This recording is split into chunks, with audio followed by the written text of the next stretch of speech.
বাংলাদেশের দক্ষিণ পশ্চিমে সাতক্ষীরার এক নির্জন গ্রাম তেঁতুলিয়া। সেখানে একদিন জন্ম নেয় এক ক্ষুদ্র দীপ্তি, যে পরে হয়ে ওঠে কোটি হৃদয়ের জ্যোতির্ময় আলো।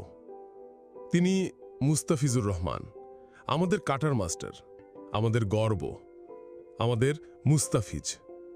১৯৯৫ সালের ৬ সেপ্টেম্বর একটি মধ্যবিত্ত পরিবারে জন্ম। বাবা মায়ের স্বপ্ন ছিল ছেলে হবে ডাক্তার কিংবা ইঞ্জিনিয়ার, কিন্তু ছোট্ট মুস্তাফিজ বইয়ের পাতায় নয়, স্বপ্ন আঁকতেন ব্যাট বলের ছায়ায়। সারাদিন খেলাধুলা, পড়াশোনায় তেমন একটা মনোযোগী ছিল না।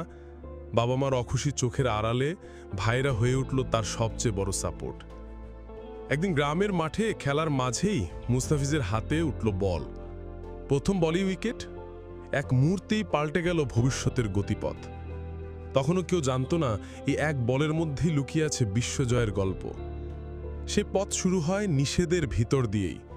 স্কুলে ভর্তি, খেলার উপর কঠিন নিষেধাজ্ঞা, কিন্তু তবুও পেছনে ভাই মোকলসুর রহমানের অক্লান্ত সাপোর্ট। প্রতিদিন ভোরে ওঠা, গ্রাম থেকে সাতক্ষীরা যাত্রা। এটা শুধু ক্রিকেট নয়, এটা ছিল ভাইয়ের ভালোবাসা আর এক স্বপ্নবাস তরুণের অবিচল যাত্রা। অনূর্ধ্ব 14, তারপর অনূর্ধ্ব 16, খুলনার হয়ে খেলা। ২০১২ সালের ফাস্ট বোলিং ক্যাম্পে ট্রায়াল দিতে এসে চোখে পড়ে গেলেন কোচের। তখন থেকেই শুরু হয় এক হীরাকে ঘষে মেজে তার আলোর প্রকাশ ঘটানোর প্রকৃত অধ্যায়। ২০১৪ সালের অনূর্ধ্ব ১৯ বিশ্বকাপ, মাত্র ৬ ম্যাচেই ৯ উইকেট। তার বলের সিমে ছিল গল্প, প্রতিটি কাটারে ছিল কৌশল, প্রতিটি বাউন্সারে ছিল বার্তা যে আমি এসেছি, দেখা ওকে আটকাতে পারো।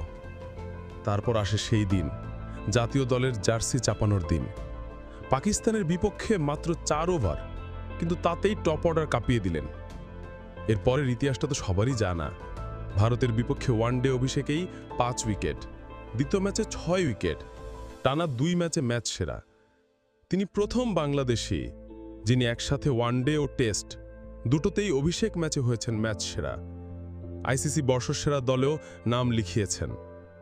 তিনি শুধু একজন ক্রিকেটার নন, তিনি এক অনুপ্রেরণা। তিনি আমাদের স্বপ্ন দেখা শেখান।